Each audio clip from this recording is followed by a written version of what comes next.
Hello दोस्त, good evening. आप सभी का हार्दिक स्वागत और अभिनंदन है अपने यूट्यूब चैनल पर।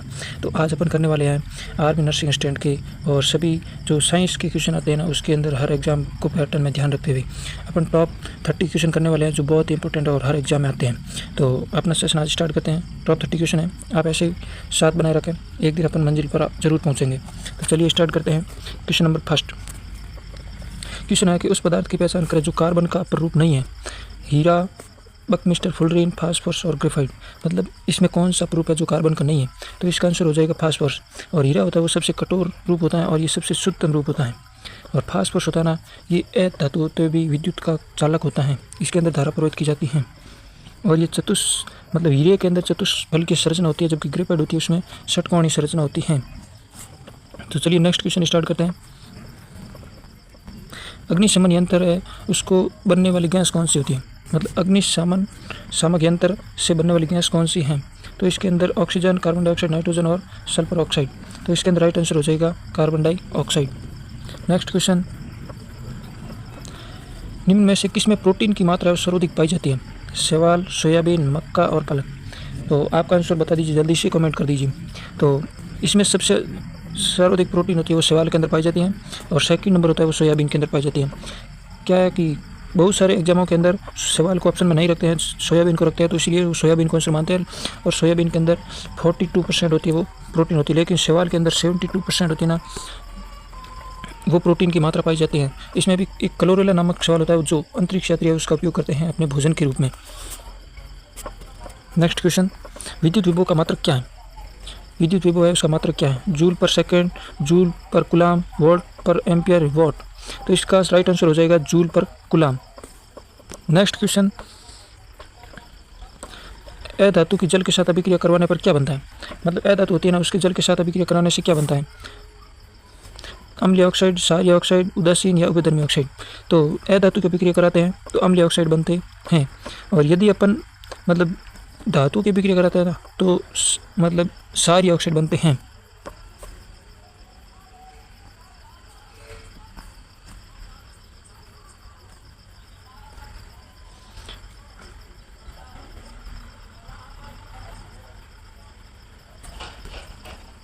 नेक्स्ट क्वेश्चन देखते हैं। धातु उपधातु, धातु तथा अधातु के मध्य कौन सा बंध पाया जाता है? मतलब धातु और अधातु होता है, इसके मध्य कौन सा बंध पाया जाता है? हाइड्रोजन बंध, सहसंयोजक बंध, आयनिक बंध और धात्विक बंध। ये आयनिक बंध है, सही राइट कर लेना। तो इसके अंदर धातु और अधातु होते हैं, उसके अंदर आयनिक बंध पाया जाता है। और जब दोनों अधातु होते हैं उसके अंदर सहसंयोजक बंध पाया जाता है। जैसे आयनिक बंध का उदाहरण देख लेना, तो NaCl, और इसका सहसंयोजक बंध होता है ना CCl4, मतलब कार्बन टेट्राक्लोराइड, और नमक हो जाएगा इसमें। चलिए नेक्स्ट क्वेश्चन देखते हैं। घड़ी के पेंडुलम में कौन सी ऊर्जा होती है? घड़ी का पेंडुलम होता है, इसमें कौन सी ऊर्जा होती है? गतिज ऊर्जा, स्थितिज ऊर्जा, यांत्रिक ऊर्जा और विद्युत ऊर्जा। तो इसका राइट आंसर हो जाएगा यांत्रिक ऊर्जा। नेक्स्ट क्वेश्चन, कैंसर के उपचार में किस समस्थानिक का प्रयोग करते हैं? कैंसर होता है, इसके उपचार में किस समस्थानिक का प्रयोग करते हैं? तो उसमें कोबाल्ट 60 का प्रयोग करते हैं। और लुकेमिया के उपचार होता है ना, रक्त कैंसर, उस समय उसमें फास्फोरस 32 का प्रयोग करते हैं। नेक्स्ट क्वेश्चन, जड़त्व का नियम कौन से नियम से संबंधित है? गति का प्रथम नियम, गति का दूसरा नियम, गति का तृतीय नियम और संवेग संरक्षण का नियम। तो जड़त्व का नियम होता है वो गति के प्रथम नियम से संबंधित होता है। मतलब जब कोई वस्तु स्थिर है तो वो स्थिर अवस्था में रहेगी, और गतिशील वस्तु है तो गतिशील अवस्था में ही रहेगी, जब तक उस पर बाह्य बल ना लगाया जाए। और दूसरा नियम होता है ना, मतलब इसके अंदर क्या होता है कि इसमें मतलब बल का सूत्र होता है ना, वो प्राप्त होता है, मतलब F बराबर ma। और प्रथम नियम में क्या होता है, बल की परिभाषा भी प्राप्त होती है। तीसरा नियम क्या होता है, मतलब क्रिया प्रतिक्रिया का नियम, जो विपरीत है, मतलब आगे और विपरीत दोनों तरफ लगता है। नेक्स्ट क्वेश्चन, ठोस का मतलब ठोस होता है ना, उसका द्रव में बदले बिना ही सीधा गैस में बदलना, मतलब ठोस से सीधा गैस में बदलना क्या कहलाता है? ऊर्ध्वपातन, निक्षेपण, संघनन और आसवन। तो ठोस से सीधा गैस में बदलना होता है वो ऊर्ध्वपातन कहलाता है। नेक्स्ट क्वेश्चन, आयोडीन की कमी से कौन सा रोग होता है? मधुमेह, गोइटर, टाइफाइड और रतंधी। तो आप सभी को पता है कि आयोडीन की कमी से गोइटर रोग होता है। और मधुमेह रोग होता है ना, वो डायबिटीज़ की कमी से होता है, इसमें रक्त की शर्करा होती है उसको बनाए रखने के लिए। और टाइफाइड होता है ना, ये जीवाणु जनित रोग होता है, जीवाणु जनित रोग होता है, और इसके अंदर विडाल टेस्ट किया जाता है। और रतंधी रोग होता है ना, वो विटामिन A की कमी से होता है, इसमें मतलब आंखें है वो कमज़ोर पड़ जाती है, दिखावटी नहीं देती है। और इसका उपचार के लिए गाजर रहता है ना, वो सबसे अच्छा स्रोत है। निम्न में से किस धातु का संक्षारण नहीं होता है? चांदी, सोना, तांबा और लोहा। मतलब संचरण है, किसका नहीं होता, तो वो सोने का नहीं होता है। नेक्स्ट क्वेश्चन, किस बल के कारण ग्रह है वो बंधे होते हैं? किस बल के कारण ग्रह बंधे होते हैं? घर्षण बल, नाभिकीय बल, गुरुत्वाकर्षण बल और चुंबकीय बल। तो इसका राइट आंसर हो जाएगा गुरुत्वाकर्षण बल। नेक्स्ट क्वेश्चन, किस श्रेणी में कार्बन कार्बन के बीच एकल बंध होते हैं उसको क्या कहते हैं? तो उसको एल्केन श्रेणी कहते हैं। और एल्केन श्रेणी होती है ना जिसमें कार्बन कार्बन के मध्य डबल बॉन्ड होता है, और एल्काइन श्रेणी होती है ना वो कार्बन कार्बन के मध्य ट्रिपल बॉन्ड होता है। और ये दोनों मिला के असंतृप्त कार्बन हाइड्रोकार्बन होते हैं, जबकि ये होती है ना ये संतृप्त हाइड्रोकार्बन होते हैं। नेक्स्ट क्वेश्चन, प्रोटीन की खोज किसने करी? ये क्वेश्चन प्रोटीन की खोज की ऐसे है, कभी कभी आता है न्यूट्रॉन की खोज किसने करी, कभी आता है इलेक्ट्रॉन की खोज किसने करी। सॉरी, प्रोटीन नहीं, प्रोटॉन की खोज। तो प्रोटॉन की खोज होती है ना वो गोल्डस्टीन ने करी थी, और न्यूट्रॉन की खोज होती है ना वो चैडविक ने करी थी, न्यूट्रॉन। और जे थॉमसन होता है ना इसने इलेक्ट्रॉन की खोज करी थी, और इसका राइट आंसर हो जाएगा गोल्डस्टीन। नेक्स्ट क्वेश्चन, किस पिंड का निर्वात में भार होता है? मतलब किसी पिंड में निर्वात का भार कितना होता है? क्वेश्चन है ऐसे। तो निर्वात के अंदर भार होता है ना वो हमेशा शून्य होता है। क्लोरोफॉर्म में कौन कौन से तत्व होते हैं? क्लोरोफॉर्म का सूत्र क्या होता है वो आपको पता होना चाहिए। इसमें कौन कौन से तत्व होते हैं? तो इसके अंदर कार्बन, हाइड्रोजन और क्लोरीन होता है। मतलब इसको नाम ही है, पता है कि आपको, क्लोरोफ्लोरोकार्बन।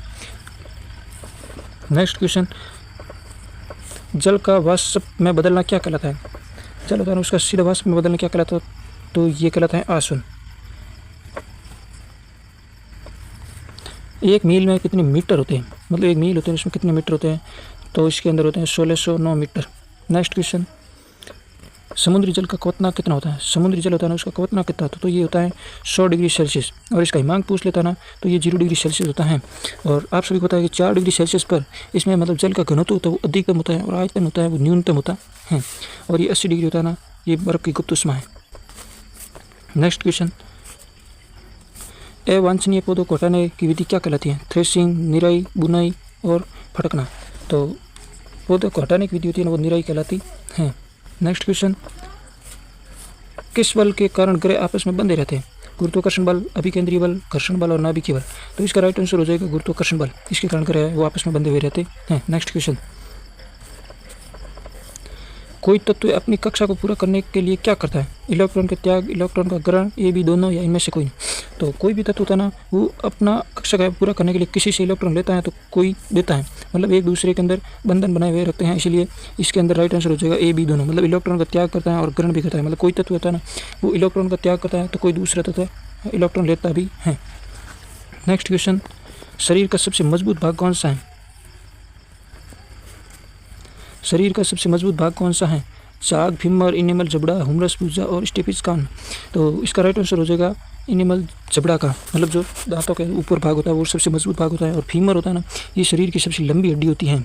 और ये हुमरस होती है जो हाथ की एक भुजा होती है। और स्टेपिस होती है ना ये कान की सबसे छोटी हड्डी है।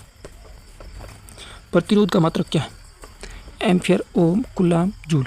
तो प्रतिरोध का मात्रक आप सभी को पता है कि इसका मात्रक है ओम, और विद्युत धारा का मात्रक एम्पियर, और विद्युत आवेश का मात्रक कूलाम, और ऊर्जा का मात्रक है वो जूल होता है। नेक्स्ट क्वेश्चन, निम्न में से किसमें धातु और अधातु के दोनों गुण पाए जाते हैं? मतलब जिसके अंदर धातु भी होता है और अधातु दोनों के गुण पाए जाते हैं उसको क्या कहते हैं? धातु, अधातु, उपधातु और मिश्र धातु। तो धातु और अधातु तो इसमें दोनों के गुण पाए जाते हैं उसको उपधातु कहते हैं। जैसे नेक्स्ट क्वेश्चन, हेपेटाइटिस में कौन सा अंग प्रभावित होता है? मतलब हेपेटाइटिस रोग होता है ना उससे कौन सा अंग प्रभावित होता है? हृदय, यकृत, मस्तिष्क और वकक। तो इसके अंदर हेपेटाइटिस होता है इससे लीवर प्रभावित होता है, जिसको जो सबसे बड़ी ग्रंथि है। नेक्स्ट क्वेश्चन, मतलब ताप के किस पैमाने पर, ताप होता है ना उसके किस पैमाने पर सेंटीग्रेड और फ़ारेनहाइट आपस में बराबर होते हैं? -10 डिग्री, -40 डिग्री और -50, -100। तो इसका राइट आंसर हो जाएगा -40 डिग्री पर सेंटीग्रेड और फ़ारेनहाइट बराबर होते हैं। और क्वेश्चन एक ये भी आता है कि सेंटीग्रेड है वो फ़ारेनहाइट का दुगुना कब होता है? तो वो होता है +160 डिग्री पर। नेक्स्ट क्वेश्चन, भोजन में सर्वाधिक ऊर्जा देने वाला स्रोत कौन सा है? तो सर्वाधिक ऊर्जा देने वाला कार्बोहाइड्रेट, प्रोटीन, वसा और विटामिन। तो इसका राइट आंसर हो जाएगा कार्बोहाइड्रेट। और यदि प्रतिशत के हिसाब से पूछे तो वो वसा देती है और वो किलो कैलोरी के अंदर देती है। नेक्स्ट क्वेश्चन, एक हल्की और भारी वस्तु को ऊपर की ओर उछाला जाता है तो पहले धरातल पर कौन सी वस्तु आएगी? हल्की, भारी और दोनों बराबर या अंतरिक्ष में चली जाएगी। तो इसके अंदर राइट आंसर हो जाएगा भारी वस्तु है हमेशा पहले आएगी। और जब वस्तु नीचे आती है ना, तो वस्तु की गति जो है वो बढ़ जाती है और स्थिति जो है वो नियत रहती है। तो आज की क्वेश्चन है वो कंप्लीट हो गया, सेशन कंप्लीट हो गया। और अच्छे लगे हो तो वीडियो को आगे शेयर कीजिए, लाइक शेयर सब्सक्राइब जरूर करना। और अपना चैनल है वो उसको सब्सक्राइब जरूर करना, SSC GK बाय राज सर, इसको ज़रूर सपोर्ट करना दोस्तों। आप सभी के सहयोग से ही अपन ने ये चैनल स्टार्ट किया था, आप सभी को पता है।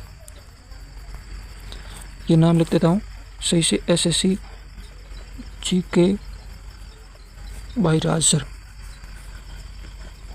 तो चलिए ठीक, थैंक यू, धन्यवाद दोस्तों, ऐसे ही सपोर्ट बनाए रखिए, धन्यवाद।